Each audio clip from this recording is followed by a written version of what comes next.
A aula tá gravando, tá, pessoal?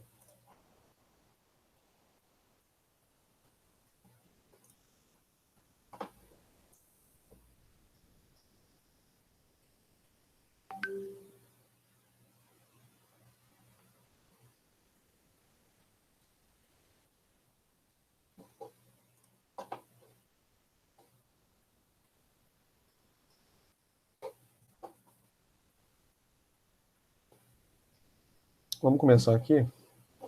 Ver se aparece para vocês aí a projeção.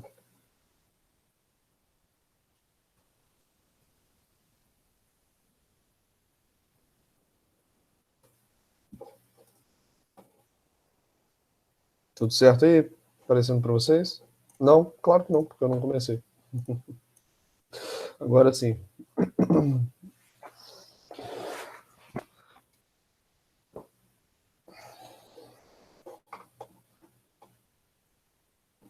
Foi? Projeção passou? Passou.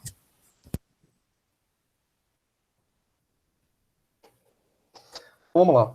Hoje nós vamos continuar falando um pouquinho sobre a atividade financeira do Estado. Vai ser ainda nas próximas aulas, talvez até o final do semestre, a gente falando sobre outras formas de intervenção, né, do Estado na economia, e de alguma forma todas essas intervenções elas atendem a um objetivo, um ou mais, né, objetivos específicos do Estado, que tem muito a ver com aquelas três funções sobre as quais nós já conversamos, né, a função alocativa, a função distributiva e a função estabilizadora, né, função que debela ou tenta prevenir crises econômicas. Hoje nós vamos falar da política monetária, que tem a ver com o gerenciamento do dinheiro, das taxas de juros na economia, e normalmente é uma aula que ela gera muita dúvida, por conta disso ela acaba sendo uma aula um pouquinho mais longa, mas seria muito interessante se a gente conseguisse fazer uma aula única falando de política monetária e falando de inflação, porque essas duas coisas estão muito ligadas, né? Em outras aulas, inclusive, vocês já haviam me perguntado sobre inflação, e eu pedi que vocês esperassem para que a gente tivesse, né, uma base um pouquinho melhor para vocês entenderem o fenômeno inflacionário, que no Brasil ele acaba sendo ainda mais discutido, né, dado o nosso histórico de altos níveis de inflação durante muitos e muitos anos. Tá? Para que a gente possa começar, vamos qualificar aqui o que significa política monetária. Tá? A política monetária ela é entendida como um conjunto de medidas que são tomadas pelo governo, e essas medidas elas são tomadas principalmente através de um órgão que é o Banco Central. O Banco Central ele é o chamado guardião da moeda, o responsável pela definição das taxas de juros numa economia. Tá? Então, todas as decisões que o Banco Central toma a respeito da emissão de moeda, da restrição da circulação de moeda, do aumento, da redução das taxas de juros, elas vão afetar o crédito, muitas vezes, de forma indireta. Em algumas vezes, o próprio Banco Central toma medidas diretas em relação ao crédito com o objetivo de aumentar ou reduzir o crédito disponível na economia. Mas, por fim, todas essas medidas tomadas em conjunto, elas afetam o volume de dinheiro que circula dentro de um país. E dependendo da moeda, né, como, por exemplo, dólar, euro, que são moedas mais globais, as decisões de política monetária, muitas vezes, elas refletem também internacionalmente. Não é muito o caso do Brasil, né, o real ele não é uma moeda que é tão utilizada assim para transações internacionais. Nosso país ainda é um país bastante fechado em termos comerciais, mas Estados Unidos e países da zona do euro, né, principalmente os que adotam o euro, o Reino Unido que não adota mais, mas tem a libra esterlina, esses países, suas decisões de política monetária também afetam o exterior, tá? Mas entendam política monetária como isso, medidas normalmente tomadas pelo Banco Central, que é o órgão responsável por fazer a gestão do dinheiro na economia, e essas medidas envolvem nível de taxa de juros, nível de crédito na economia, que consequentemente vão afetar o nível de moeda, tá bom? Beleza até aqui, pessoal? Todo mundo já ouviu falar do Banco Central, né? Inclusive, a gente ouve falar do Banco Central recorrentemente, né, na televisão, principalmente quando o Banco Central ele se reúne para definir a taxa Selic, que é a nossa, que nós chamamos de taxa básica de juros da economia.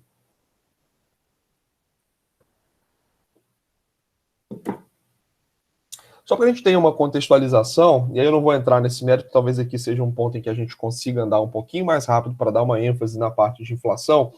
Nosso arcabouço jurídico, em outros momentos eu mencionei alguns dispositivos constitucionais para vocês, falando principalmente da questão de tributação, falando da questão de dívida pública, da intervenção do Estado na economia, né, que era aquela intervenção direta e indireta.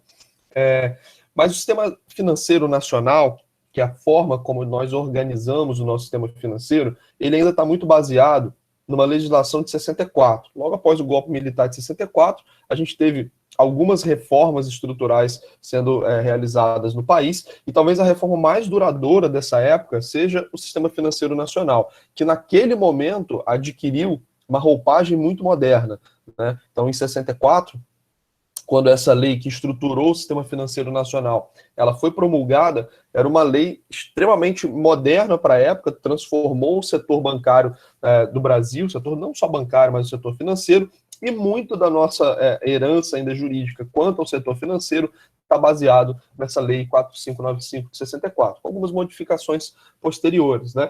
E essa lei, ela consolida o sistema financeiro nacional dentro de um órgão máximo, que é o chamado Conselho Monetário Nacional, e outros órgãos que têm funções específicas, como o Banco Central do Brasil, o Banco do Brasil, o Banco Nacional de Desenvolvimento, que era o chamado BNDE, que depois ganhou o S de social, né, então virou Banco Nacional de Desenvolvimento Econômico e Social, e as demais instituições financeiras públicas e privadas. Tá?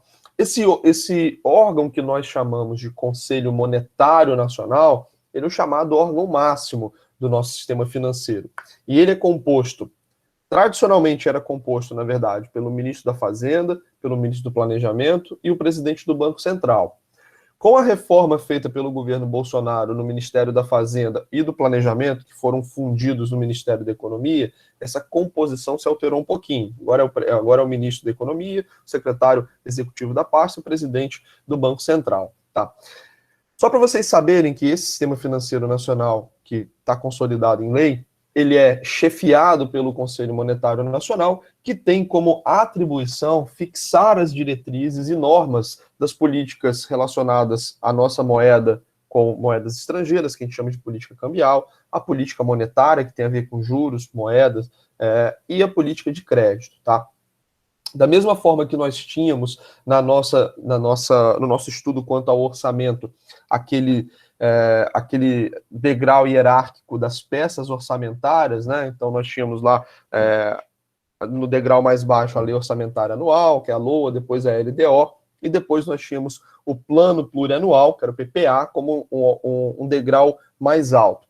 É mais ou menos assim o sistema financeiro, sendo que no degrau mais alto nós temos o Conselho Monetário Nacional fixando diretrizes que serão espalhadas para as outras instituições financeiras do país, tá? Então, dentro do nosso sistema financeiro nacional consolidado em lei, o Conselho Monetário Nacional, ele está pairando acima dos outros. E aí, ele emite essas diretrizes que serão acatadas e transformadas na realidade por outros órgãos, principalmente o Banco Central do Brasil.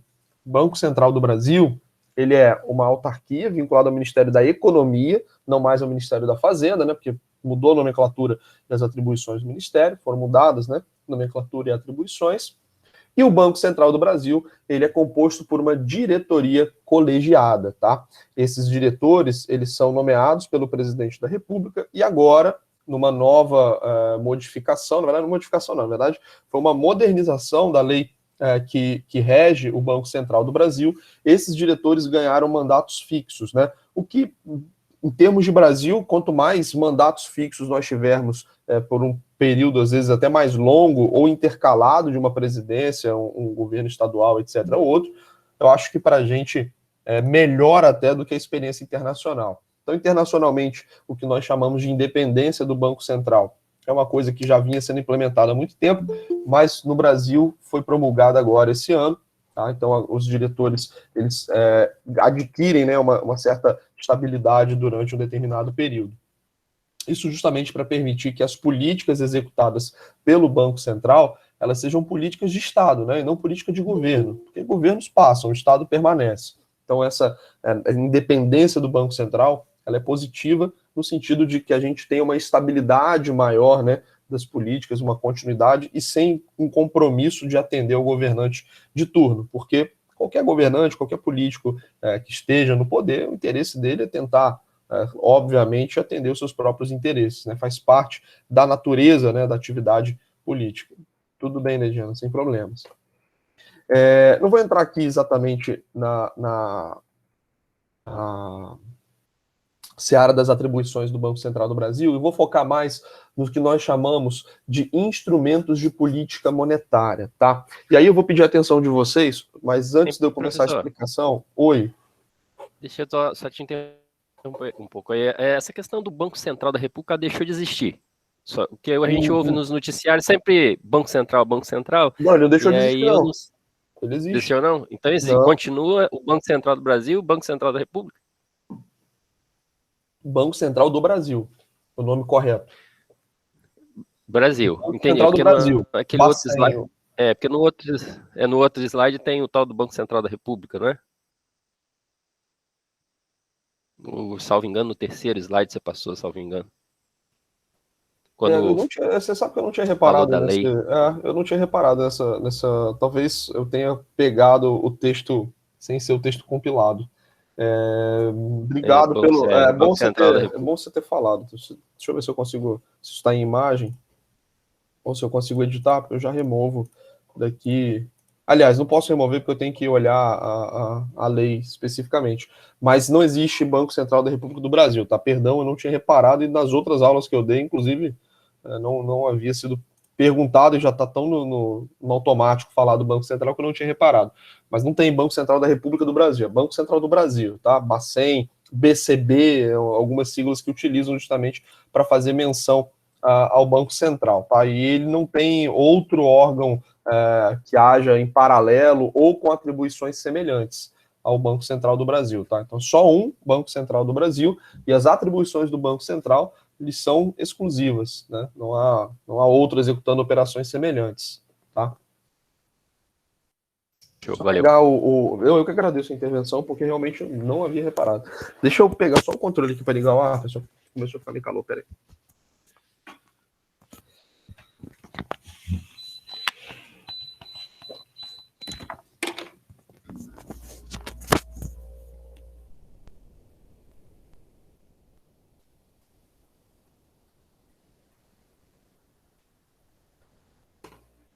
Para explicar um pouquinho a atuação do Banco Central na economia, né, vou tentar utilizar aqui a caneta e talvez eu abra até um slide novo, para que a gente possa falar dos instrumentos de política monetária. Esses instrumentos de política monetária, eles são formas pelas quais o Banco Central intervém na realidade. O instrumento de política monetária que a gente tem mais grosseiro, vamos colocar assim, talvez mais fácil da gente entender, tem a ver com a emissão da moeda. Inclusive, é um tema que ontem acabou ganhando uma repercussão, que eu não sei se chegou diretamente a vocês, mas isso repercutiu bastante na área financeira e em algumas rodas de discussão econômica, um vídeo do ex-presidente Lula falando, acho que foi numa live, numa entrevista, falando que se ele fosse presidente na época, hoje em dia, né, com a crise do coronavírus, ele mandava expandir a base monetária, imprimindo aí 300 bilhões de reais. Vocês chegaram a ver esse vídeo? Alguém chegou a ter contato com esse vídeo? Sabem do que eu estou falando? Porque, pelo menos, Eu não vi, não. Não, tá. É porque eu não sei se viralizou para fora desse círculo mais de finanças e economia, senão eu posso estar fazendo menção aqui a algo que vocês não estão sabendo. Mas então, beleza, não viralizou para fora desse círculo. Mas foi uma live, eu acho, não sei, uma entrevista, enfim, ou alguma transmissão que ele fez nas redes sociais. E ele disse que se ele fosse presidente na época do coronavírus, ele mandaria fazer uma expansão monetária de 300 bilhões. O que significa o que ele falou nessa expansão monetária de 300 bilhões? Literalmente significa imprimir dinheiro, tá? Então, uma das maneiras de você influenciar a economia é imprimindo dinheiro, injetando dinheiro diretamente na economia, ou você retirar dinheiro literalmente da economia, tá? Essa injeção de dinheiro na economia nós chamamos de emissão ou emissões de moeda. E essa emissão de moeda, ela é feita pelo próprio Banco Central. Antigamente, né, quando começava-se a estudar os efeitos da moeda na economia, a emissão de moeda era um tipo de instrumento que era utilizado com maior frequência, né? Então, quando você queria dar liquidez, quando você queria fazer o dinheiro circular na economia, era comum que houvesse a impressão física de notas, a impressão física de moeda, né? E essa moeda ela era lançada de alguma forma na economia. Então você fazia o que nós chamamos de expansão da base monetária, que é literalmente imprimir mais dinheiro e distribuir esse dinheiro de alguma forma para a economia. Isso é o que nós chamamos de emissões de moeda. Atualmente, com o desenvolvimento de outros mecanismos mais sofisticados, e aí eu vou tentar explicar um pouquinho mais para frente para vocês por que simplesmente emitir dinheiro não funciona, né? Então, com a ascensão de mecanismos mais sofisticados, essa emissão física de moeda hoje, ela atende a um objetivo basicamente de circulação de dinheiro, ou seja, o Banco Central ele não pode deixar faltar notas de reais circulando na economia. Então ele considera, então de cada R$ 1.000 que são colocados na economia, R$ 100 são guardados em casa. E esse dinheiro fica guardado em casa, às vezes fica, sei lá, 5 anos sem circular. São aquelas moedinhas que a gente guarda, nota de 2, nota de 100, que é difícil trocar, a gente vai acumulando, né? Então ele vai controlando essa emissão de moeda física para que não falte dinheiro na economia, né? Então essa emissão propriamente física de moeda, ela normalmente vai atender hoje em dia a essa necessidade de liquidez das pessoas. As pessoas precisam ter dinheiro em mãos para poder fazer as suas transações, né? E uma parte se perde porque a nota é danificada, etc, etc. Então, essas emissões de moeda hoje, elas são normalmente feitas apenas para dar liquidez às pessoas. A maneira pela qual o Banco Central influencia o nível de moeda, normalmente é de uma outra natureza. E aí nós temos como um dos tipos de mecanismos para influenciar o nível de moeda, o que nós chamamos de depósitos compulsórios. Esses depósitos compulsórios são percentuais definidos pelos bancos centrais de recursos que os bancos devem manter em caixa, sem fazer nada, tá? Então, a cada R$ 100 que você deposita no banco, por exemplo, uma parte desses R$ 100 fica guardada e não volta para a economia.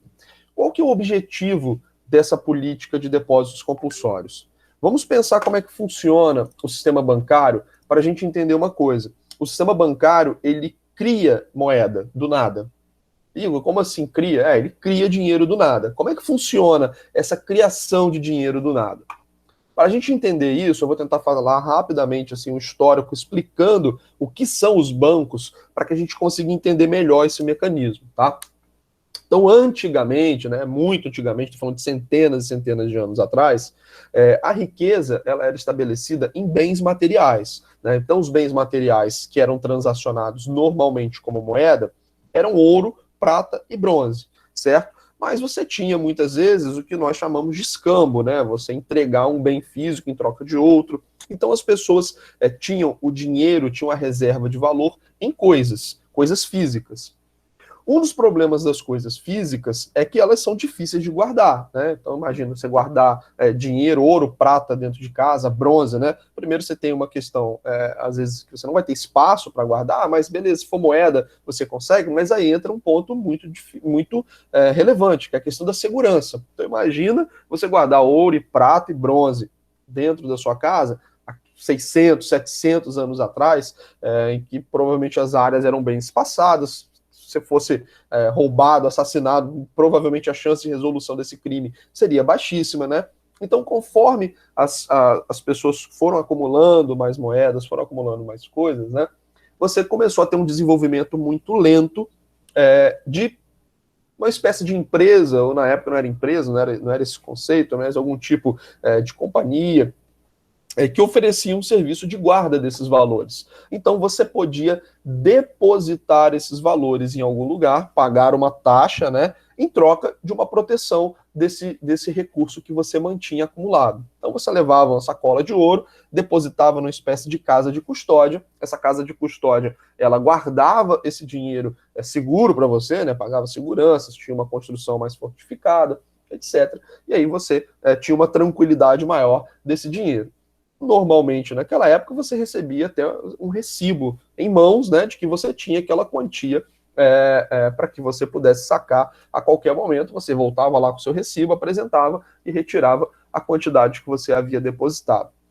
Esse mecanismo que foi sendo criado pela sociedade, né, de maneira até voluntária e completamente não controlada, né, isso foi um desenvolvimento da sociedade, principalmente uma sociedade mercantil que começou a transacionar muitos bens. E dentre outros efeitos, essas casas que guardavam o dinheiro, elas começaram a perceber o seguinte: bom, eu tenho aqui 100 pessoas que guardam esse dinheiro comigo, mas mensalmente só vem sacar aqui 20. Então 80 pessoas deixam esse dinheiro guardado. Se a gente converte isso para valores, se cada pessoa, por exemplo, deposita uma moeda, né, de ouro, eu tenho 80 moedas de ouro aqui que ficam ociosas.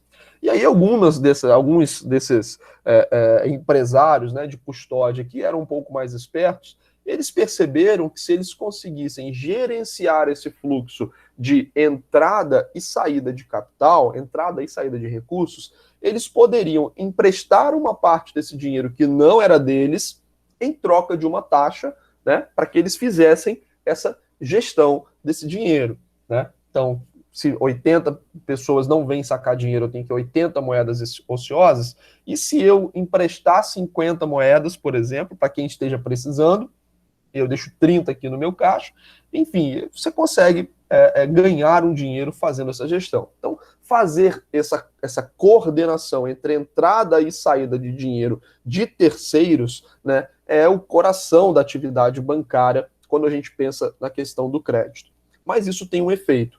Imagina o seguinte: o Giovanni, ele chega aqui para o banco A e deposita 100 moedas de ouro, tá? Então o Giovanni chegou aqui e depositou 100 moedas de ouro, tá bom? Então vamos pensar que o Giovanni, nessa cidade, ele tenha toda a riqueza da economia.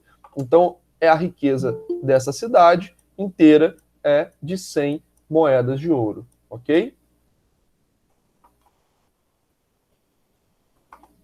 Mas vamos supor agora que a Olivia, sabendo que essa casa aqui de custódia de dinheiro, ela faz esse mecanismo de empréstimo mediante pagamento de uma taxa, ela resolva pegar um dinheiro emprestado com essa casa.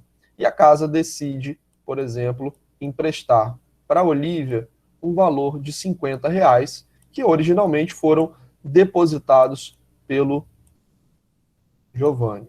Okay? Então essa casa emprestou R$ 50 para a Olivia, que tinham sido depositados pelo Giovanni. Percebam que de R$ 100 originalmente depositados, apesar de nós termos uma riqueza inicial de 100 moedas, a base monetária agora dessa cidade é de 150. Porque o Giovanni, ele tem um recibo de R$ 100 em mãos, e a Olivia agora tem R$ 50 em espécie com ela para poder gastar, porque ela pegou emprestado com o banco. Vamos supor que a Olivia ela seja cliente de outro banco e ela não vai usar esse dinheiro todo agora. Ela aproveitou que o rapaz lá do banco, o gerente, estava fazendo uma taxa de juros especial, pegou 50, mas ela não vai usar 50. Ela vai depositar nesse banco aqui 30. E aí a Carla chega para esse banco e pede um empréstimo de 20. E o banco Meu Deus, saltou totalmente todo. Estou fazendo com o mouse. O banco empresta mais 20 reais. Esse outro banco, né, empresta 20 reais para Carla. Agora, a nossa base monetária, ela passou de 150 para 170 reais. Vocês perceberam que de uma riqueza inicial de 100 reais, ou seja, eu só tinha uma nota de 100 reais, ou tinha 100 notas de 1 para ficar mais fácil, ou 10 notas de 10 que foram depositadas naquele banco, apenas essa operação de emprestar para uma outra pessoa está criando dinheiro na sociedade, porque você tem 100 reais depositados naquele banco, a Olivia ficou com 50, depositou 30 e agora o banco emprestou mais 20. Então, quando nós temos essa criação de moeda, quando nós temos os bancos recebendo depósitos e emprestando dinheiro para as pessoas, nós temos uma coisa que nós chamamos de multiplicador bancário. Então, cada real depositado dentro de um banco, ele vira mais de R$ 1. Então, cada dinheiro depositado no banco, ele se multiplica. E esse nível de moeda, ele vai crescendo, certo? Se você não tem nenhum freio a esse fenômeno, se você não coloca nenhum fator de redução nesse fenômeno, ele começa a crescer ao infinito. Porque imagina se a Olivia não tivesse pedido 100 reais, perdão, 50 reais, tivesse pedido 100. A base monetária teria dobrado. Vamos supor que a Olivia ia comprar alguma coisa, mas desistiu. E ela depositou no banco dela 100, enquanto a Carla chegou lá no dia seguinte e pediu 100 de empréstimo. Então, se os bancos não tivessem nenhum limitador a esse processo de empréstimos, de um depósito de 100, duas operações após, nós já teríamos uma base monetária de 300 reais. Ou seja, nós teríamos triplicado, né, essa base monetária. O dinheiro que originalmente era 100 virou 300 nessa série de operações realizadas pelos bancos. Esse efeito multiplicador, como eu falei, se ele não tem uma redução, ele tende ao infinito, tá? Essa redução imposta a essa operação que eu mencionei agora é o que nós chamamos de depósito compulsório. Ou seja, quando o Giovanni chega lá e deposita 100 reais, o Banco Central obriga que aquele banco ele mantenha 20 reais em caixa. Ele não pode mexer nesse dinheiro, ele não pode emprestar esse dinheiro. Então, se a Olivia chegar lá e pedir um empréstimo de 100 reais, ela não vai poder receber, porque o banco não pode emprestar os 100 reais que estavam no caixa, ele só pode emprestar 80. Conforme você vai aplicando esse redutor ao longo das transações, você consegue diminuir esse efeito de criação e você consegue ter uma estimativa, né? Porque você tem como formular isso de uma maneira, inclusive, muito fácil, né? Você coloca um redutor abaixo do numerador e você tem o controle da expansão monetária através dessas operações bancárias. Então, o depósito compulsório, ele serve, caso o Banco Central ele queira fazer uma redução na criação de moeda, uma redução da base monetária, ele vai deixar essa alíquota mais alta. Então, ao invés de 20%, ele coloca 50%, 80%, 90%, enfim, isso são valores altíssimos. Estou falando só para que vocês consigam dimensionar isso de uma maneira melhor, tá?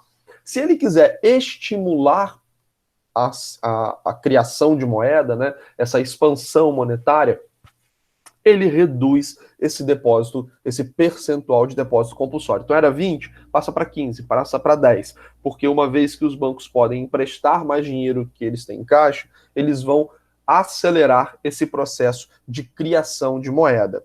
Pessoal, entendido essa parte de depósito compulsório? Porque esse raciocínio... Oi. Então, é uma criação de moeda indireta, né? O papel mesmo não existe, mas existe essa forma que vai se transformando, né? Então, aí é que tá, esse papel moeda, ele não existe, não é que ele não exista a princípio. Imagina que se você depositou 10 notas de 10, naquele exemplo inicial que eu dei, a Olivia recebeu 50 notas. Ela depositou 30 e a Carla recebeu 20. Então, esse dinheiro existe, tá? Fisicamente, ele existe. Ele não vai existir se todo mundo for sacar esse dinheiro ao mesmo tempo. certo? Então ele não vai existir se todo mundo for sacar esse dinheiro ao mesmo tempo, mas esse dinheiro de fato circulou. Para que você não tenha o risco, né, de que se as pessoas precisarem de dinheiro físico, elas não encontrem, aí a gente entra no instrumento de emissão de moeda. O Banco Central ele tem que fornecer moeda, né, espécie para a economia, para que não haja esse risco, né? Então, se a operação de depósito, se a operação de multiplicação bancária, ela é legalizada e controlada por lei, o Banco Central ele também tem que ter algum tipo de política para que essa criação de moeda ela não seja estrangulada pela ausência de dinheiro físico. Por isso que nós temos as emissões físicas de moeda como um outro instrumento de política monetária, que normalmente andam junta, a emissão de moeda ela anda junta, né, com as outras políticas definidas pelo Banco Central, tá? Então esse dinheiro físico, no exemplo que eu dei agora, ele circulou de fato, né? Ele só não vai existir se todo mundo for sacar esse dinheiro ao mesmo tempo. Tá? Para que você reduza esse risco, né, de que as pessoas tentando ter acesso ao seu dinheiro ele não exista fisicamente, você tem a ferramenta das emissões de moeda, né, para que numa situação normal isso não aconteça. Isso é diferente de uma corrida bancária, num pânico generalizado que a população tente acessar o dinheiro, né? Então aí, de fato, esse dinheiro não existe nem vai existir fisicamente, tá? Esse dinheiro só existe fiduciariamente, né, na confiança, ou eletronicamente nos dias de hoje, porque você tem praticamente a maioria esmagadora do nosso dinheiro, ele é eletrônico, tá? Foi entendido a dúvida, Giovanni? Entendi em parte, sim. Agora, eu só fiquei com uma dúvida nesse 170, por exemplo. Então, eu coloquei R$ 100, tirou 50, pegou 20. Essa transação, esse volume está 170. Mas, na verdade, fisicamente, só entrou, só estava no exemplo prático aqui, R$ 100. Então, e esse 70? Então, aí a gente vai entrar um pouco dentro disso que eu mencionei. Imagine que você não precise fisicamente desse dinheiro, tá? Imagine que você tenha feito... Imagina só, aconteceu essa série de transações, tá bom? Então tinha 100, o banco emprestou 50, e a Olivia depositou 30, e depois um outro banco emprestou 20, tá? Você ainda tem seus R$ 100 lá. Imagina que você tenha feito uma transação e passado um cheque para um terceiro, né? Então você passou um cheque de R$ 80. Esse terceiro, ele vai no banco, às vezes, ao invés de descontar, ele pode depositar. Então a transação ela é concretizada de maneira completamente normal, você recebe o bem, a pessoa entrega o bem, esse dinheiro está depositado na conta dele, e ele não teve a necessidade de mexer fisicamente nesse dinheiro, tá? Então, esse conceito de que não existe esse dinheiro de R$ 100, não é que não exista, é que, na verdade, a maior parte do dinheiro, já há muito e muito tempo, é um dinheiro fiduciário. Ele existe pela confiança das pessoas de que esse dinheiro ela pode movimentar e que ele vai estar disponível. O que não existe é o que você colocou, é a quantidade física desse dinheiro 170, se todos tentarem sacar ao mesmo tempo, não vai haver esse dinheiro, esses 170, né, disponíveis fisicamente para todas as pessoas. Mas a economia roda, não só no Brasil e no mundo todo, há muito tempo, na confiança de todas as pessoas de que aquele dinheiro que ela enxerga como saldo dela, ela vai conseguir movimentar e fazer as suas transações. De forma geral, tirando crises que nós chamamos de corridas bancárias, né? De forma geral, a gente não tem problemas quanto à coordenação desse dinheiro fictício que existe na economia. Porque, na verdade, ele não é tão fictício assim, porque nós transacionamos baseados nesse dinheiro que nós entendemos que existe. Tá? Então, é uma linha que a gente... que não faz muito sentido num primeiro momento quando nós analisamos a fundo, né? Porque a gente entende o dinheiro como algo que eu consiga sacar, etc. Mas o mundo, na verdade, ele funciona há muito e muito tempo na base da confiança. Então, esse dinheiro, essa base monetária de R$ 100 que se expande para 170, né? Parece ilusória, né? De certa forma é ilusória, mas a economia não só, novamente, do Brasil, mas do mundo todo, e não só hoje, mas há muitos e muitos e muitos anos, ela é baseada nessa confiança, né? Eu dei um exemplo aí de 600, 700 anos atrás, quando nós pensamos, por exemplo, na época da expansão das rotas de comércio, etc., era muito comum que você não transacionasse mercadorias com pagamento em espécie, mas sim através de recibo, né? Que eram as letras de câmbio, são os instrumentos de crédito mais antigos que existem, que é basicamente, olha, eu tenho um recibo aqui no Banco de Florença, na Itália, foi onde nós tivemos, né, a grande a maneira pela qual os bancos prosperaram, da forma como nós conhecemos hoje. Isso está muito ligado à região da Itália. Então você está lá, sei lá, você está na França fazendo uma transação. Você entrega um recibo, por exemplo, do Banco de Florença, que às vezes a pessoa que está recebendo não vai lá resgatar esse dinheiro, ela vai usar esse recibo para passar à frente, fazer uma outra transação. Então, na verdade, a maneira, essa expansão ilusória, né, de dinheiro, né, que não existe, não é uma coisa recente. Isso existe há centenas de anos. E a economia, ela funciona muito bem, normalmente, né? A questão do dinheiro físico, ele tem que ser proporcionado, ele tem que ser provisionado para que justamente essas transações do dia a dia, no ambiente de normalidade, elas possam acontecer. Então, o Banco Central, por exemplo, ele não pode permitir, né, que num dia a dia normal falte dinheiro físico dentro dos bancos, falte dinheiro físico circulando na economia, tá? Mas como eu falei, de fato, no início, esse conceito para a gente é um pouco estranho, né, de um dinheiro fictício que está sendo criado. Porém, nossa economia é justamente baseada nessa ficção, né, nessa ilusão monetária. Inclusive, essa expressão é muito utilizada, ilusão monetária. Tá? Ficou um pouco mais claro, Giovanni? Talvez conforme a gente vá avançando... Não, ficou tranquilo. Beleza. Talvez isso faça Show, mais valeu. sentido.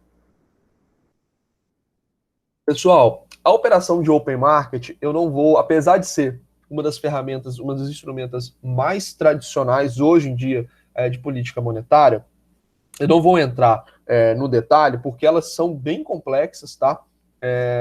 E aí a gente já teria que aprofundar muito mais essa noção aí de política monetária e falar um pouquinho da relação do Tesouro com o Banco Central, não é muito objetivo, tá? Mas só para vocês saberem que dentre os instrumentos de política monetária, nós temos um chamado Open Market, ou operações de mercado aberto, em que o Banco Central ele faz a compra e venda de dívida pública, de títulos da dívida pública que estão sendo negociados no país, tá? O efeito desse Open Market, ele também é influenciar o dinheiro que circula na economia, tá? Então, se o Banco Central, ele compra títulos públicos, então olha só para falar rapidamente, o Banco Central, o que são títulos públicos? Nós já falamos que títulos públicos são títulos da dívida pública, tá? Nós já falamos que o Estado, para que ele possa se financiar, além da tributação, ele recorre à emissão de dívida, tá? Essa emissão de dívida pelo Estado é feita pelo Tesouro Nacional, tá bom? Então, moeda é gerenciada pelo Banco Central e dívida pública é gerenciada pelo Tesouro Nacional, tá bom? Eu posso apagar isso aqui, ou vocês, essas coisas que eu botei aqui em cima, para o slide ficar mais limpo, facilitar a outra explicação? Show, vai. Então eu vou começar a apagar aqui, se alguém...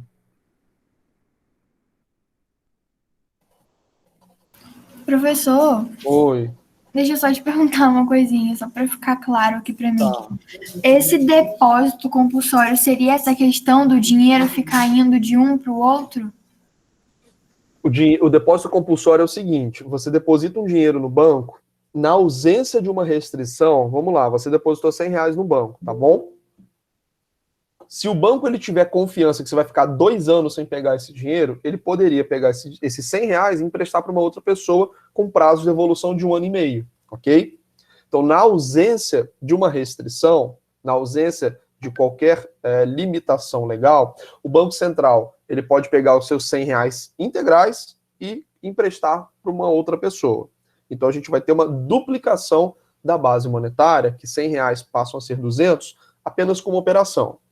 Vamos supor que quem pegou esse dinheiro deposite também no banco por algum motivo e só vai mexer daqui a 6 meses. O banco, esse outro banco que o terceiro depositou, se ele sabe que só vai mexer daqui a 6 meses, ele pode emprestar esse dinheiro por 3. Na ausência de uma restrição de valores, ele pode pegar os R$100 e emprestar para uma outra pessoa por 3 meses. Então, os seus R$100 iniciais passaram a ser 200, passaram a ser 300. Se você não tem nenhuma restrição a essa criação de moeda, esse processo ele se dá de maneira infinita, né? E você multiplica infinitamente o dinheiro, ok? Os bancos centrais, eles estabelecem um limite a essa criação de dinheiro. Então, se você colocou R$100 no banco, ele vai emprestar só 80, um exemplo, tá? Então, ele emprestou 80, seria 20%.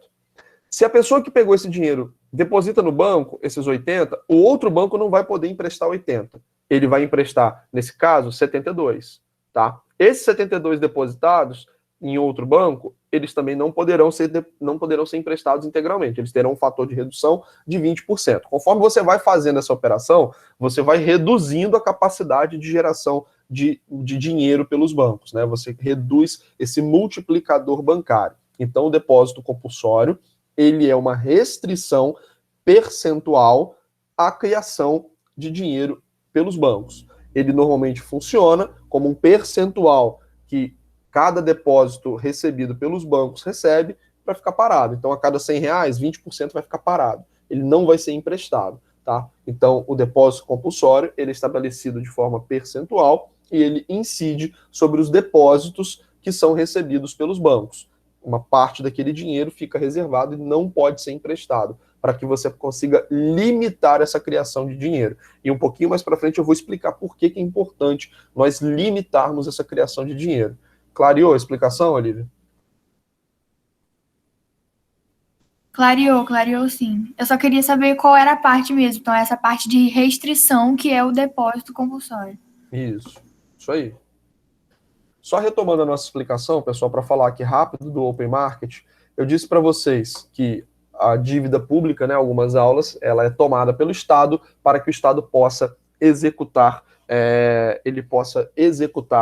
algumas políticas, né? Como que funciona essa dívida pública? Então, imagina que o Tesouro Nacional, ele vai ao mercado e ele capta dinheiro. Então, o que ele faz? Ele entrega para as pessoas que estão emprestando dinheiro para ele, para os bancos, para as instituições financeiras, fundos de investimento, ele entrega um termo, né, um contrato, se comprometendo a pagar o capital mais os juros. E o banco entrega, ou a instituição financeira, etc., entrega.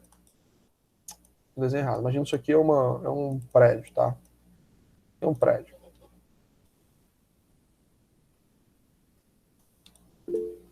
Então você tem a entrega de dinheiro para o Tesouro e o Tesouro ele entrega um contrato para quem está emprestando dinheiro para ele, ok? Então a partir do momento que esse banco empresta dinheiro para o Tesouro, ele recebe um papel em mãos, ok? Então ele recebe aqui um papel que é um contrato. O Banco Central, muitas vezes, ele entra no mercado comprando esses contratos. Ok? Então ele compra esses contratos de dívida para ele. Qual que é o objetivo dessa compra de contratos? Ao comprar um contrato, ao comprar essa dívida, o que o Banco Central faz? Ele dá dinheiro para quem está vendendo para ele, certo? Então, se você está comprando algo, você está entregando dinheiro, ok? Então ele pega esse contrato de dívida e entrega dinheiro para o banco. Quando o banco tem dinheiro em caixa, o que ele faz? Ele empresta. Então, quando o Banco Central ele faz essa compra de títulos da dívida pública, ele está colocando dinheiro no caixa, por exemplo, do banco, e o banco vai pegar esse dinheiro para emprestar. Quando ele empresta, o que acontece com o nível de moeda? O nível de moeda sobe. Ok? Não, o Catriel tá gravando também. Depois dá para você pegar. Recomendo que veja a aula. Essa aula aqui é um pouquinho mais puxada. Tá? Então, o Banco Central, quando ele vai ao mercado comprar títulos da dívida pública, ele está entregando dinheiro. Esse dinheiro ele vai ser depositado no caixa do banco, consequentemente o banco vai emprestar e esse dinheiro vai ser multiplicado. Tá? Por outro lado, quando o Banco Central vende títulos que estão em sua carteira, quando você vende alguma coisa, é você que recebe dinheiro, certo? Então, quando o Banco Central ele vende títulos da dívida pública, é ele que recebe dinheiro. Se ele está recebendo dinheiro, ele está tirando esse dinheiro da economia, ok? Então, quando o Banco Central ele vende títulos da dívida pública, é ele que está recebendo dinheiro, então ele está tirando dinheiro da economia. Tá? Então, essas operações de open market, eu não vou entrar muito no detalhe, porque elas são mais complexas, mas só para vocês entenderem como que elas fazem, né, como elas influenciam no nível de dinheiro da economia. Se o Banco Central ele está comprando, ele está entregando dinheiro. Se ele está vendendo, ele está puxando dinheiro da economia. Ok? As operações de redesconto, elas são operações mais específicas que significam uma espécie de empréstimo que os bancos centrais fazem para bancos em dificuldade, tá? Então, a operação de redesconto, ela é um instrumento utilizado pelo Banco Central para poder salvar bancos que estejam em dificuldade.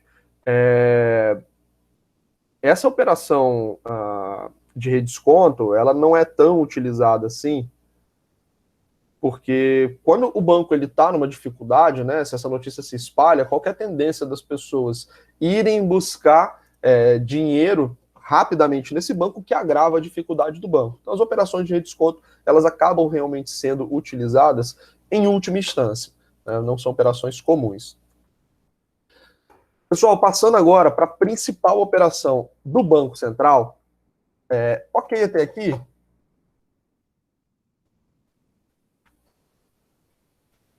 Eu sei que esse open market aí você falou que não ia dar uma aprofundada, mas uma dúvida talvez superficial aqui. Quando ele faz a compra de títulos, porque quem emite o título é o Estado, né? Ele emite o título através do Tesouro Nacional. Por meio do Tesouro Nacional, aí eu vou lá e compro esse título, por exemplo, né? E Isso. aí, quando ele está comprando esse título, ele está comprando também direto da fonte, ou ele compra, por exemplo, os meus títulos que eu adquiri? Essa operação de open market, né, de mercado aberto, ela normalmente envolve a compra para pessoas que já emprestaram dinheiro para o Tesouro. Em alguns casos, é possível que o Banco Central ele compre diretamente títulos da dívida pública. Esses casos hoje, eles são tratados assim com muito cuidado, porque significa basicamente você imprimir dinheiro, tá? Então, se o Banco Central, que é quem tem o poder, né, de determinar a criação do dinheiro, ele chega para o Tesouro Nacional e injeta dinheiro no Tesouro Nacional, o que está acontecendo, na verdade, é o que o Lula falou, simplesmente, que é a expansão da base monetária, que é você imprimir dinheiro do nada. O Banco Central gera dinheiro e ele bota esse dinheiro no caixa do Tesouro. Lembra quando eu falei na explicação, na primeira explicação das emissões de moeda, que eu falei, o Banco Central ele imprime dinheiro e de alguma forma esse dinheiro ele é injetado na economia. Qual é a forma, na verdade, técnica de injetar esse dinheiro na economia? O Banco Central imprime dinheiro e ele pega esse dinheiro e compra títulos do governo. Esse dinheiro vai para o caixa do governo, tá? Então, tecnicamente, é assim que funciona. Você faz o Banco Central imprimir dinheiro, ele vai lá no Tesouro e compra títulos. Essas operações, elas são majoritariamente vedadas. Você não pode fazer isso, né? Existem algumas exceções para que as operações aconteçam, mas de forma geral, o Banco Central ele não pode ficar comprando títulos do Tesouro, porque senão ele estaria financiando o Estado com a emissão de moeda, tá? Deu para entender, Giovanni? Política monetária é um pouquinho complicado mesmo, mas deu para entender? Show. Não, Deu mesmo? tranquilo, beleza, foi bom. Deu. Porque a dúvida era só se ele comprava direto do próprio Banco Central ou se comprava da pessoa que já tinha adquirido, ou seja, de um terceiro, né? Do Tesouro Nacional, desculpa, ou de um terceiro que já tinha adquirido.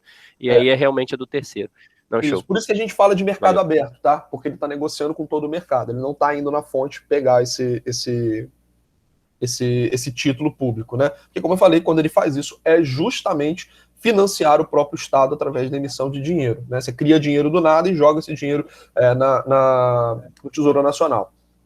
Inclusive, uma das grandes, e eu vou falar um pouco mais, acho que não vai dar tempo de eu dar essa aula hoje sobre inflação, mas um dos grandes causadores da nossa inflação era justamente esse tipo de operação, né? Em que o Tesouro o Banco Central ele criava dinheiro, né? E não só o Banco Central, mas também os bancos estaduais, eles criavam dinheiro e aí esse dinheiro era injetado de alguma forma na economia, né? Então você expandia a base monetária e você gerava inflação. Esse mecanismo para entender, né, como que isso acontecia, eu vou explicar um pouquinho mais para frente, de por que muito dinheiro cria inflação.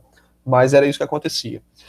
Só para a gente poder caminhar, pessoal, não sei se dá para a gente introduzir inflação, mas vamos tentar, ver se a gente consegue caminhar aqui com a taxa Selic, que talvez seja um instrumento que gera mais curiosidade, né, que a gente ouve falar mais, e é o mais utilizado. Eu falei para vocês que a forma pela qual os bancos centrais intervêm na economia, ela vem ficando mais sofisticada conforme o tempo passa, né? Então, antes nós tínhamos essa intervenção através da criação de dinheiro, simplesmente, né? E hoje nós não temos mais essa criação através do dinheiro, que vai explicar essa operação grosseira do Estado se financiar através do Banco Central comprando dívida do Tesouro Nacional. A maneira principal pela qual o Estado influencia hoje na economia é através do nível de taxa de juros, tá? Essas taxas de juros que nós falamos, elas normalmente vão significar o Banco Central influencia a economia através das taxas de juros. Que taxas são essas? Normalmente a gente está falando da taxa Selic. A taxa Selic ela é chamada de taxa de juros básica da economia e é o principal instrumento que o Banco Central utiliza para controlar a inflação e outros efeitos monetários dentro do país. Essa taxa de juros ela influencia a formação de todas as outras taxas. Eu vou tentar explicar para vocês por que isso acontece, tá? A taxa de juros Selic, ela é uma taxa que remunera títulos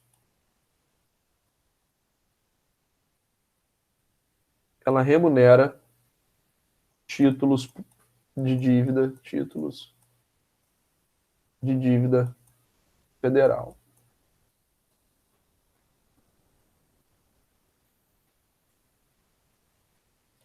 Então, grande parte da dívida emitida pelo Estado, ela é remunerada através da Selic. É mais ou menos o seguinte: o Tesouro Nacional, quando ele precisa de dinheiro, conforme nós estávamos falando agora há pouco, o Tesouro Nacional é o órgão responsável por fazer o gerenciamento da dívida pública no país, tá? Quando ele precisa de dinheiro, ele vai ao mercado e toma esse dinheiro emprestado. Quando ele toma esse dinheiro emprestado do mercado, e aí nós estamos falando de bancos, fundos de investimentos, pessoas físicas numa magnitude muito menor, pessoas jurídicas também numa magnitude muito menor, fundos de pensão, seguradoras, enfim, tem várias pessoas que financiam fora do país. Uma das maneiras desse Tesouro Nacional ele pagar essa dívida é a seguinte: ele recebe um dinheiro, ok? Então ele recebeu, sei lá, R$100. E ele vai pagar um juro em cima desse dinheiro, é claro, porque ele está tomando esse dinheiro emprestado. Grande parte da nossa dívida é remunerada através de uma taxa de juros chamada Selic. Então, quando o Banco Central ele paga quando o Tesouro Nacional ele paga essa dívida a quem emprestou dinheiro a ele, ele vai pegar o valor que ele tomou emprestado, vamos lá, R$1 milhão, e vai acrescer uma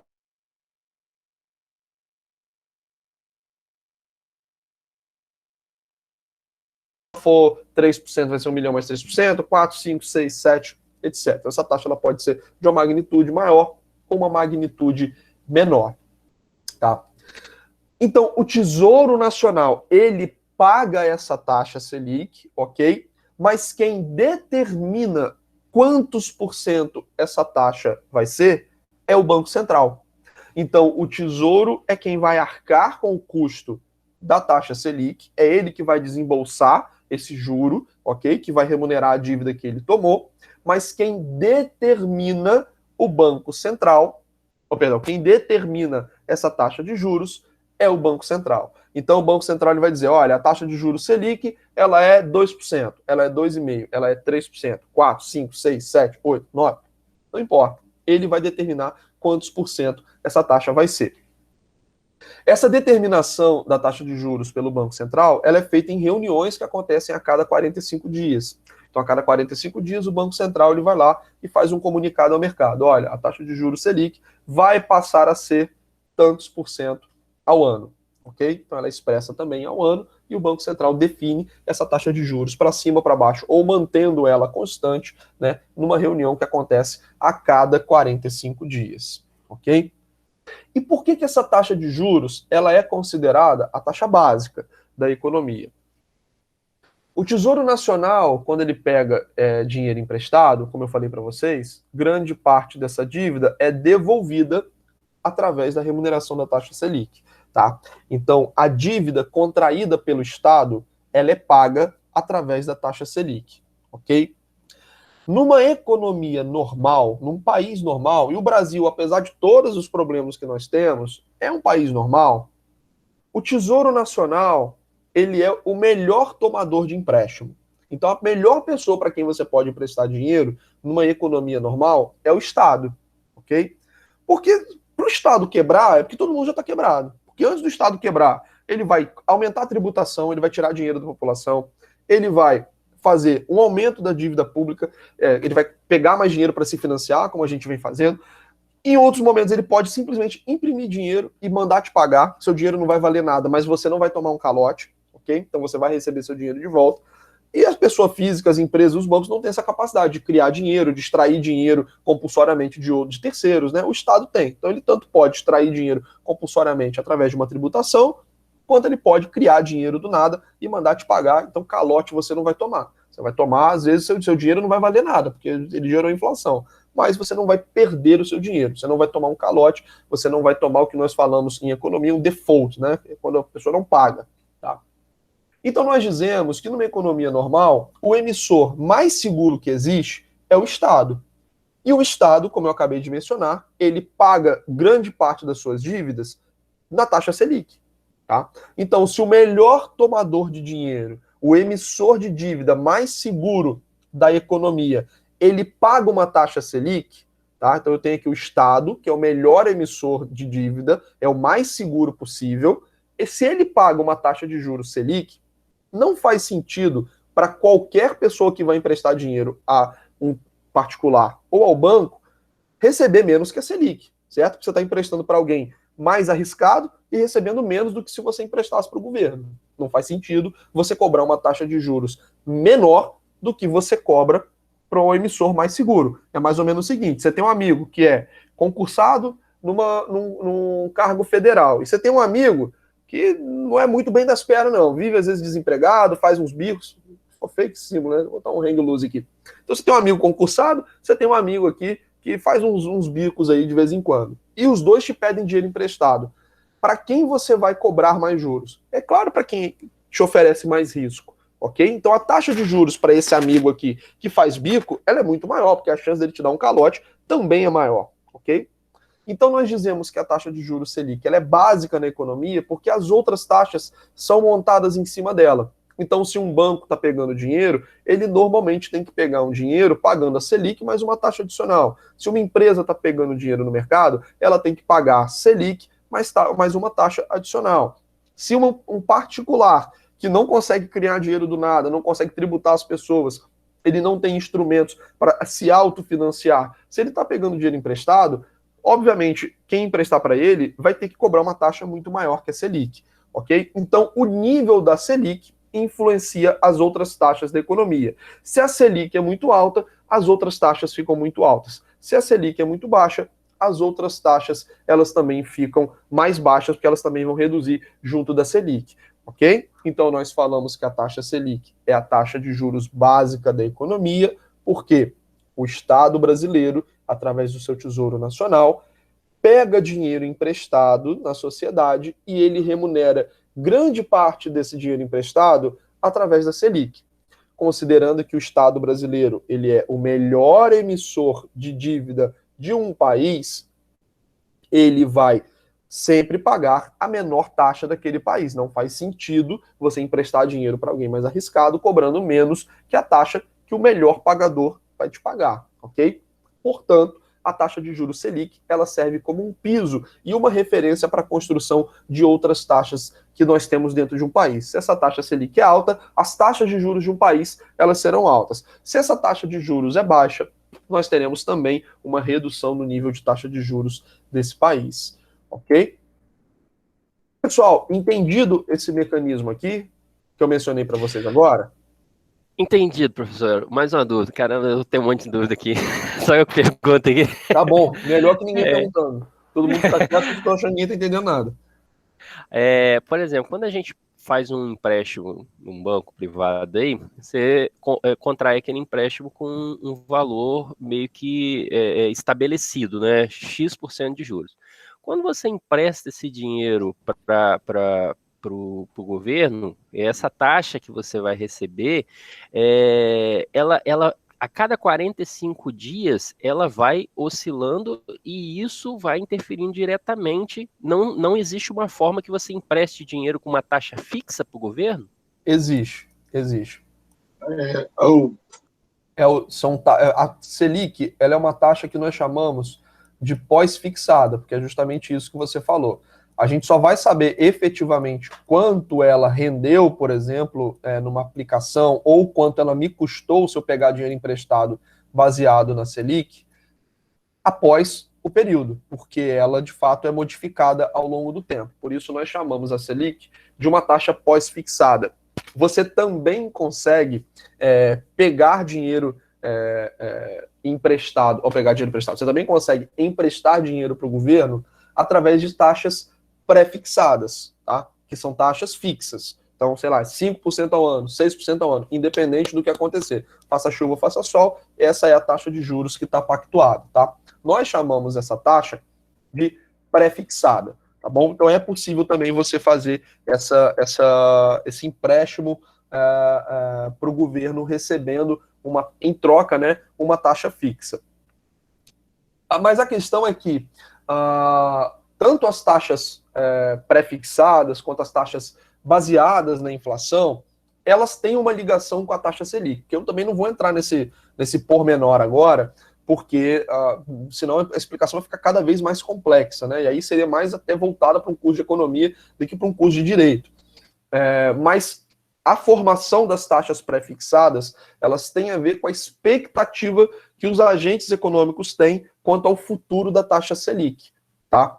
Porque a taxa Selic, ela é uma taxa mais dinâmica, né? Então você consegue adaptar ela para determinados momentos da economia. Então, se você precisa, por exemplo, fazer esse dinheiro circular, você reduz a taxa Selic. Se o Estado está em dificuldade, ele vai aumentar essa taxa Selic. Ou se a inflação está alta, ele vai aumentar essa taxa Selic, tá? Então, essa variação esperada da taxa Selic vai influenciar a formação das taxas pré-fixadas. Porque, por exemplo, eu sei o seguinte, quando o Banco Central ele aumenta a taxa Selic, ele começa a reduzir a inflação, ok?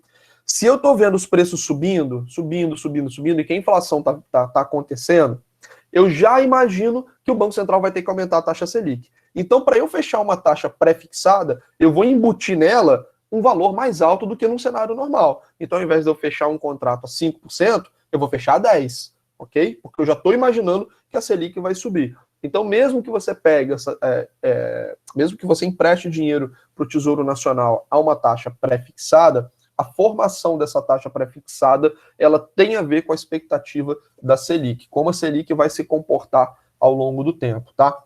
Provavelmente essa explicação que eu te dei, Giovanni, não tenha clareado totalmente a sua dúvida, porque, de fato, política monetária, taxas de juros, são temas áridos, né? São temas complicados. A gente não aprende nada parecido com isso na nossa formação tradicional de escola ou num curso que não trate especificamente essa questão. Então é muito contraintuitivo, né? A gente tentar assimilar isso de primeira, tá bom?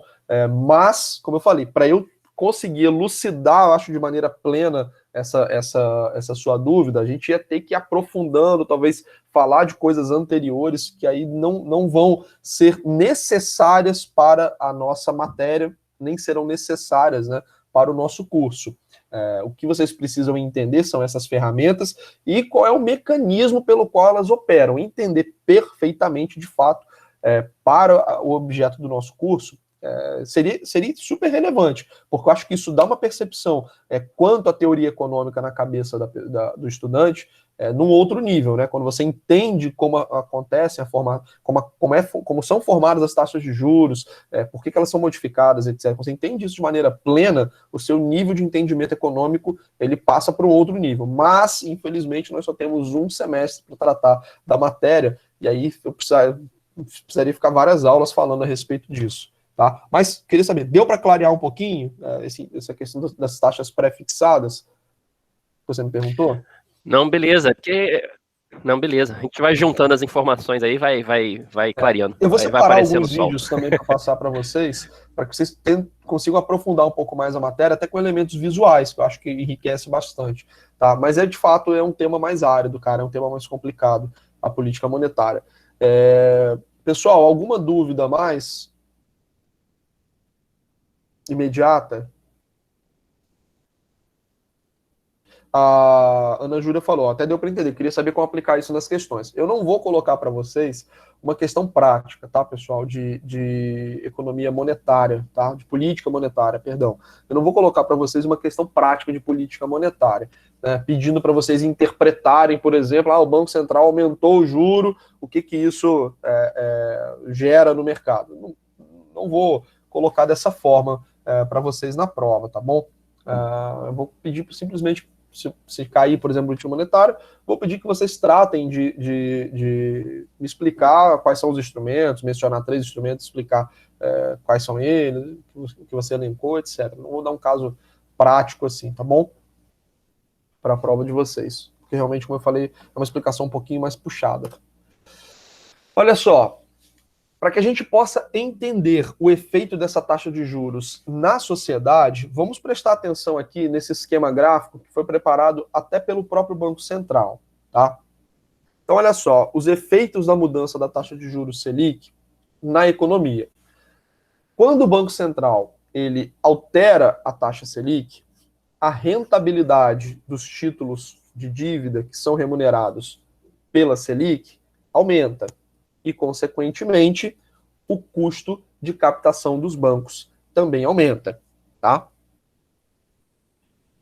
Quando nós temos uma redução da taxa de juros, esse custo de captação cai. Consequentemente, os juros, eles também tendem a cair. Igor, não entendi nada do que você está falando, me explica melhor. Olha só, quando nós temos uma taxa de juros na economia, nós sabemos que nós temos 2 efeitos da taxa de juros, tá? Nós temos o efeito para quem pega empréstimos, ok? Para quem... Peraí.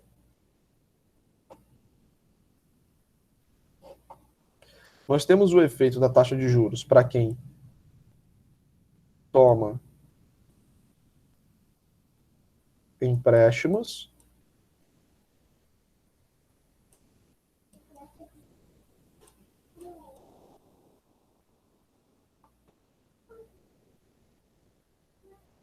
Meu Deus, eu esqueci meu quadro para poder escrever essa...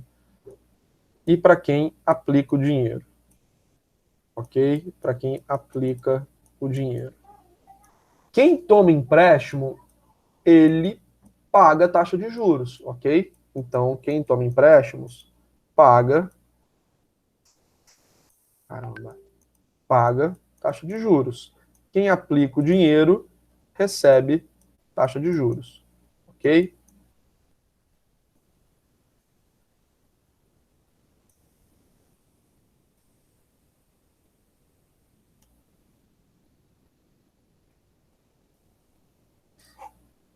Do ponto de vista de quem está tomando dinheiro emprestado, uma taxa mais elevada vai fazer com que você, ou seja, quando o custo do empréstimo está alto, pensa em um empréstimo sob a ótica da lei da demanda, tá?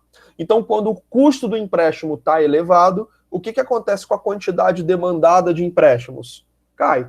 Então, quando as taxas de juros elas estão mais altas, nós temos menos empréstimos acontecendo. Efeito de demanda, certo? Então, o preço do empréstimo subiu, o custo que eu tenho para adquirir um empréstimo subiu, consequentemente, eu vou demandar menos empréstimo. Na cabeça de quem está aplicando dinheiro, o efeito é inverso, certo? Então, se eu vou receber uma taxa de juros mais alta, eu tendo a colocar mais dinheiro dentro do banco, por exemplo, em aplicações, certo? Então, se as taxas de juros estão altas, eu tendo a colocar mais dinheiro dentro do banco, ok? Esse efeito, por exemplo, de que quando a taxa de juros sobe, ela reduz os empréstimos e ela aumenta as aplicações, causa um estrangulamento do dinheiro. Esse dinheiro deixa de circular, porque as pessoas não tomam o dinheiro emprestado, porque é caro, e quem tem dinheiro acumulado não vai comprar as coisas, não vai circular esse dinheiro, porque é mais interessante deixar esse dinheiro guardado, gerando mais dinheiro. Então, uma taxa de juros elevada, ela pune quem está comprando e favorece quem está aplicando, certo? Essa na ótica individual. Na ótica econômica geral, uma taxa de juros mais reduzida, fazendo com que esse dinheiro circule mais, ele vai favorecer as trocas, consumo, produção, etc., que tem mais gente comprando e vendendo, ok? Então, as taxas de juros, quando elas estão elevadas, nós temos um efeito negativo sobre a taxa econômica, sobre a atividade econômica. Então, taxas elevadas, elas diminuem a atividade econômica, ok? Elas diminuem a atividade econômica. Professor, Oi.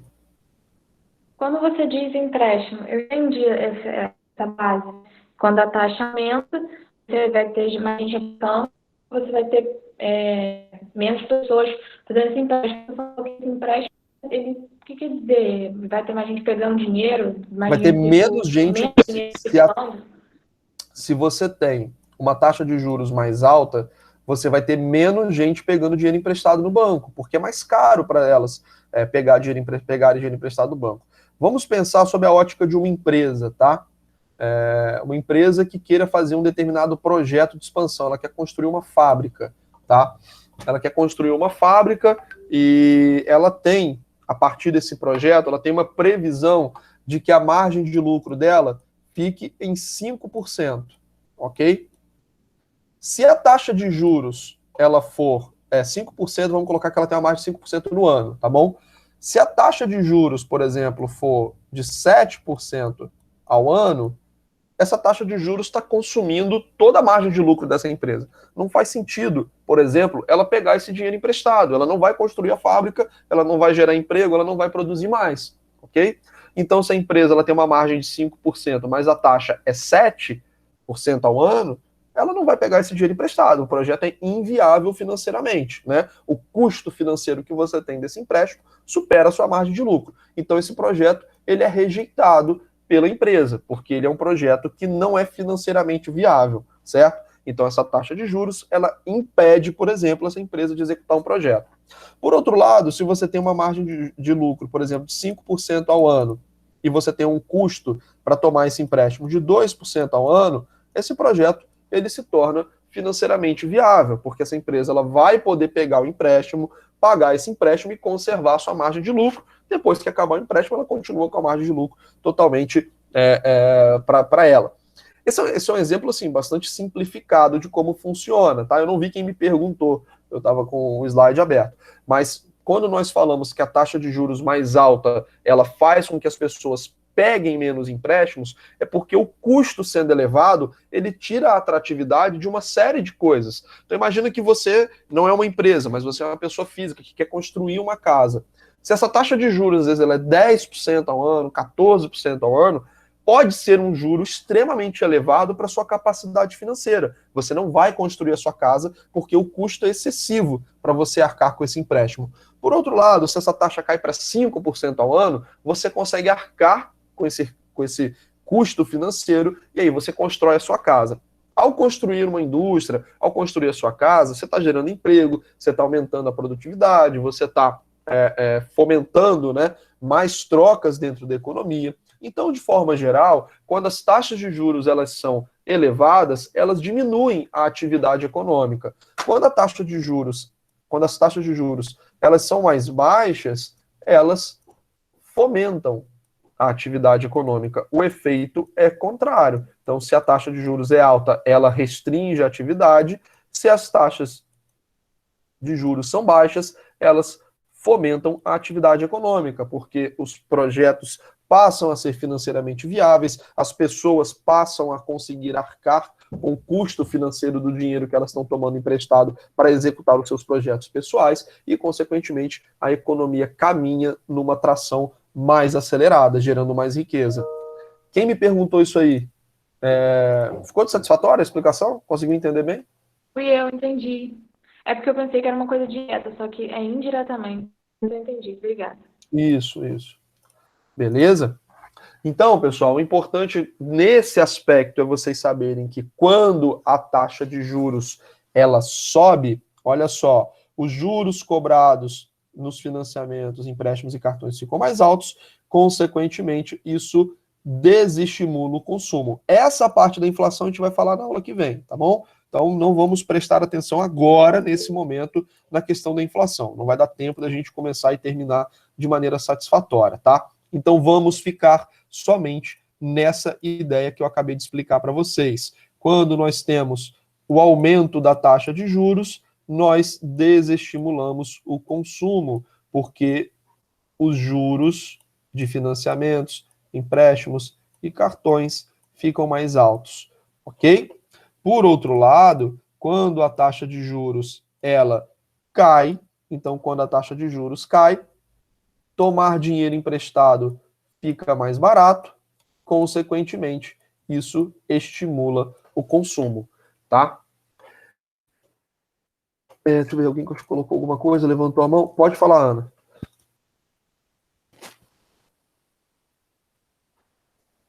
Ana, você levantou a mão sem querer? Bom, vou considerar que foi sem querer. Você tá falando, eu não tô ouvindo, seu microfone tá aberto. Vocês estão me ouvindo, pessoal? Agora eu tô com medo de eu ter caído aqui a conexão. Nós estamos, eu estou ouvindo. O dela que parece que deu alguma pane lá. Não, beleza. Ana, não deu para ouvir. Se você fez uma pergunta e quiser colocar digitado aqui, tá? Tá ouvindo agora? Agora tô. Agora eu não tô mais. Agora eu tô de novo. Falando sobre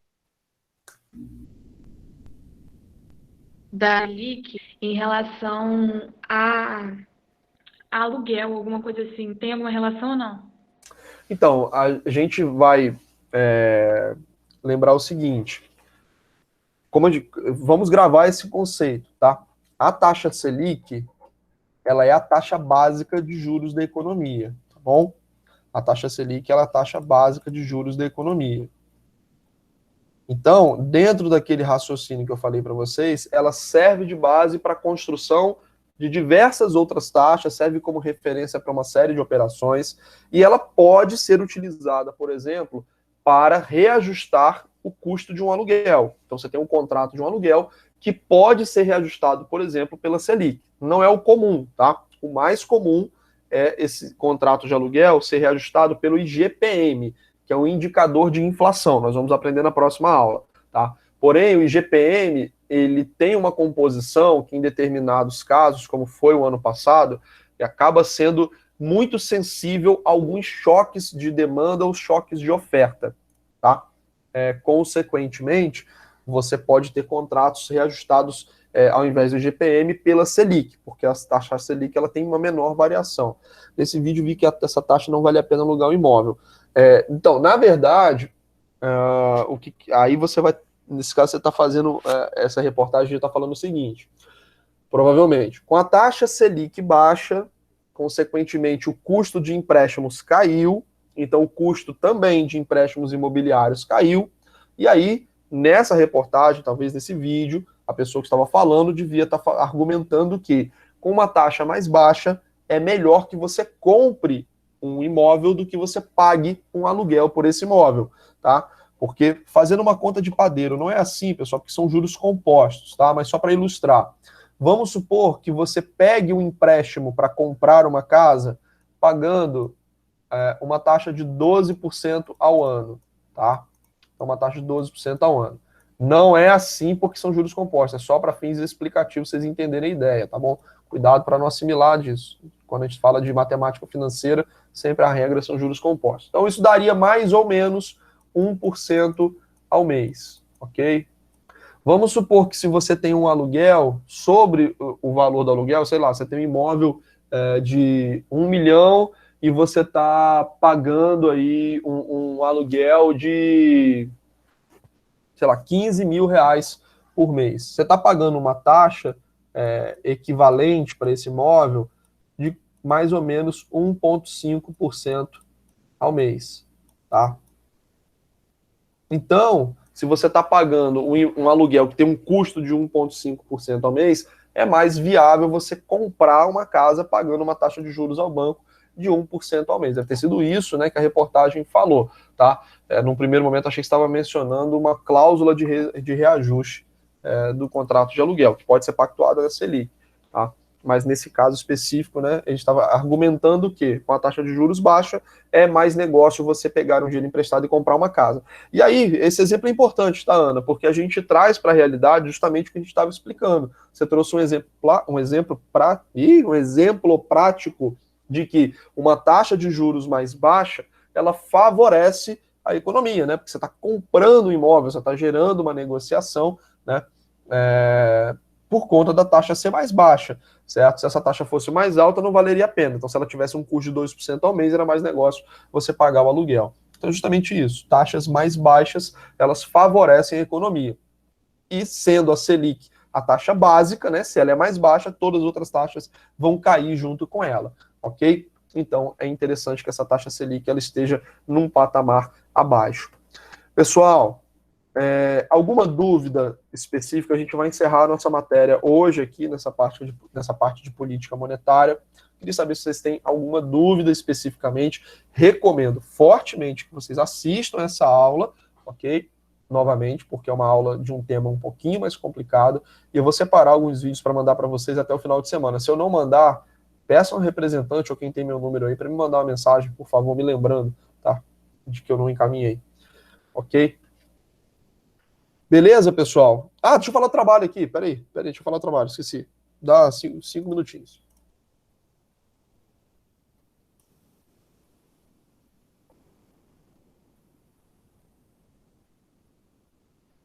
Catriel, vou tentar colocar essa aula hoje ainda, tá? Se não entrar amanhã, vocês me avisem, tá? Pode mandar uma mensagem me cobrando. Vamos falar do trabalho aqui rapidinho? Deixa eu projetar.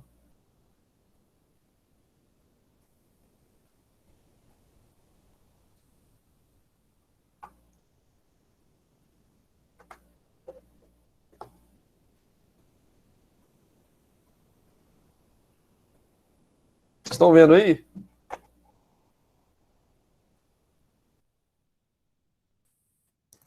Sim. Estamos.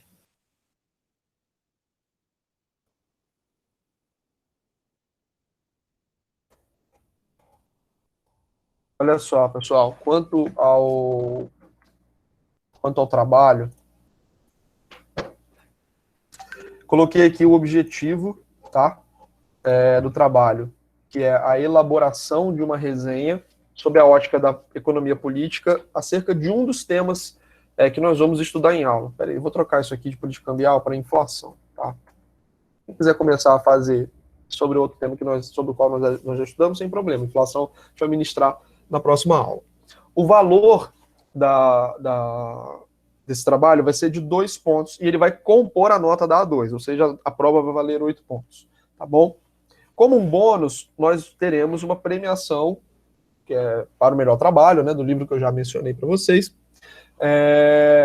que é simplesmente na minha avaliação subjetiva, não tem outra forma, tá? Então eu vou definir o trabalho que eu achei melhor, né, claro, sobre critérios objetivos, mas vai ser uma avaliação objetiva, né, e esse trabalho vai receber como prêmio aí o livro, que eu já estou aqui, já acho uns 3 meses para poder dar um jeito da gente fazer essa distribuição. Quais são as características desse trabalho? O mínimo de 20 linhas e máximo de 40 linhas no Word, tá? A fonte vai ser Times New Roman, tamanho 11 pontos, e a entrega tem que ser em DocX ou PDF, tá bom? Então essas são as características do trabalho. A autoria do trabalho é individual. Agora estou em dúvida se é economia na palma da mão ou economia de A a Z. Economia na palma da mão. Esse livro, ele foi lançado primeiro com a economia na palma da mão, tá certo? Ele foi lançado primeiro com o nome, depois ele foi reeditado com esse outro nome. A entrega é individual, ok? A data máxima da entrega é dia 16 de junho. 16 de junho. Então, vocês têm aí 3 semanas para poder fazer esse trabalho, né? 1, 2, 3 semanas para poder fazer esse trabalho, tá? E a forma de entrega vai ser para o meu e-mail, tá? Então, vocês vão encaminhar esse trabalho para o meu e-mail com o título de e-mail: entrega, trabalho, economia política.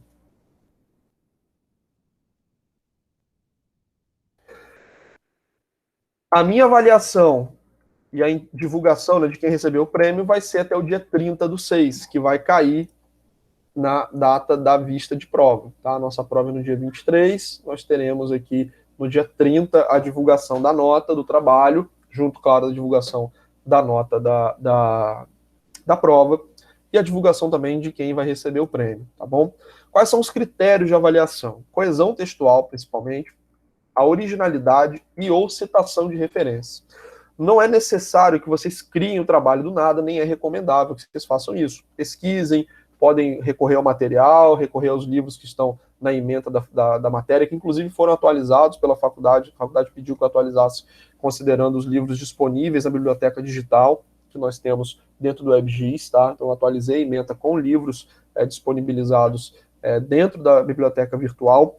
Porém, é preciso que vocês façam referência aos autores, aos livros, obras que vocês estão mencionando, tá bom? Se for referência a site, enfim, artigos, né? Só cuidem, claro, para a credibilidade da fonte, né? Vai fazer referência para site de fake news. Não é necessário estar no padrão da BNT, tá bom? Então, não vou cobrar que vocês façam referências no padrão da BNT. Quem quiser fazer, ótimo, mas eu não vou cobrar que seja nesse formato, tá? E o critério da avaliação, né, vai ser que vocês atendam, além disso, né, a essas outras características e o objetivo que eu mencionei. Então, se o trabalho tiver com a formatação errada, tiver com menos linhas, muito mais linhas, se o trabalho não falar satisfatoriamente desses 5 temas que eu estabeleci aqui, esses pontos podem ser descontados, tá? Então, resenha de livro, resenha de trabalho é bem próximo. Professor, vou falar o que de orçamento, o que de política monetária? Pode pegar um tema que a gente estudou em sala de aula e tratar dele, ok? Vou falar de taxa de juros Selic. Então, você escreve sobre taxa de juros Selic. O tema vai ser política monetária e vocês vão falar de taxa de juros Selic. Deixei o campo, assim, bem aberto para vocês, para que vocês possam escolher o tema com o qual vocês mais se identificaram e talvez o tema que vocês achem mais referências na internet, vocês consigam pesquisar melhor para poder escrever, entendeu? Então, tá bem aberto aí de maneira proposital, para que vocês tenham liberdade para poder criar esse trabalho, tá? Professor, eu quero fazer uma resenha crítica. Não precisa ser crítica, né? Se quiser fazer crítica, pode fazer, mas pode tratar somente do tema de forma técnica, tá? Esse material eu vou encaminhar para vocês pelo WebGIS, tá? Hoje, para que vocês tenham acesso a essas características de produção do trabalho. Eu acho que está bem simplificado e bem explicado. Alguma dúvida de vocês a respeito do que eu mencionei agora, do trabalho? Ou está ok?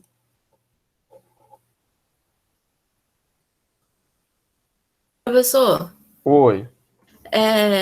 essa resenha, no caso, a gente vai falar mais ou menos o que é cada coisa, meio que pode colocar uma crítica no meio, alguma coisa assim?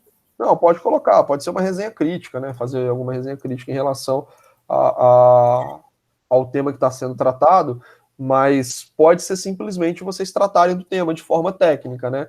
É claro que está tratando do tema de forma técnica. A taxa de juros Selic é tal coisa, tal coisa, tal coisa, é utilizada para isso, isso, isso, e papapá, desde que vocês façam, novamente, ou com originalidade, ou com as referências que vocês utilizaram para poder pesquisar para o trabalho, né? Tá, obrigada.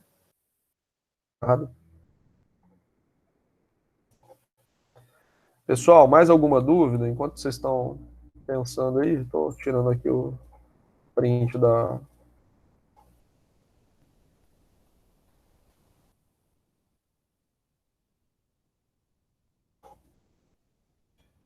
Mais alguma dúvida aí, pessoal? Tá tudo ok. Isso aí, Catriel. Isso aí. É tratar de um tema dentro desses assuntos que eu coloquei para vocês, tá? Mas, novamente, com originalidade ou com as referências corretas, né? Se tiver plágio, zero. Então, pessoal, está todo mundo entendido. Assim que eu subir a aula, eu vou mandar para vocês a informação, tá? Sugiro que vocês assistam essa aula assim que ela estiver disponibilizada, porque realmente o tema é um pouquinho mais complicado. Se ninguém tiver nenhuma dúvida, aí um excelente dia para vocês, excelente semana. Saúde para vocês. Professor, Oi. por exemplo, se eu quiser falar de dívida pública, aí eu tenho que falar, por exemplo, de déficit primário e nominal? Você pode escolher, se você quiser falar de dívida pública, tratar especificamente do tema de déficit. Sim, se você quiser fazer Mas eu quiser fazer geral, Então, você pode fazer geral, pode fazer. Ah, tá. Então tá bom. Tá? Professor, só não tem possibilidade de aumentar esse limite máximo, não, né, de linhas. De linhas? Então, posso. Não pode ser, tipo assim, 300 linhas, senão eu não vou conseguir corrigir tudo, entendeu? Os 40 é pouco. Não vou. Pode ser 40, 60. Eu vou dar uma mexida aqui. Vou colocar aqui 80 linhas no máximo. Senão eu também não consigo tempo para corrigir, entendeu? Senão é muito trabalho.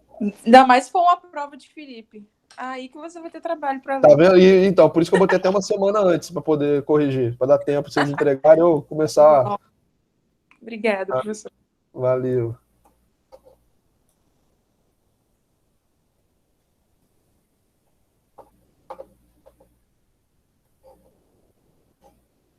Valeu, pessoal. Vou encerrar aqui então. Bom dia para vocês.